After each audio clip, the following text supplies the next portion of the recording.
Good morning. কেমন আছো সবাই? আশা করি সবাই তোমরা খুব ভালো আছো, আমিও ভালো আছি। তো সকাল 7টার সময় আমি বেরিয়ে পড়লাম, দিয়ে মেট্রো করে চলে গেলাম স্প্ল্যানেড। কোথায় যাচ্ছি? আজকে যাচ্ছি মামার বাড়ি। মানে অনেক মাস পর যাচ্ছি, ইটস বিং 9 মান্থস যাইনি। তো স্প্ল্যানেটে গিয়ে একটা লেবু চা খেলাম, গরম গরম, খুব ভালো বানিয়েছিল। তারপরে নাজারা দেখতে দেখতে চললাম আমি মামার বাড়ি। মনে একটা আনন্দ হচ্ছিল যে এতদিন বাদে আমি দিদাকে দেখবো।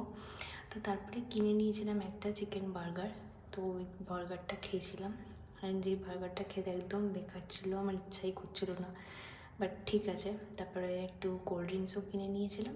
তারপরে দেখো, এখন দেখে মনে হচ্ছে না সন্ধে হয়ে গেছে, বাট এটা সন্ধে না, সকাল 10টাই ছিল।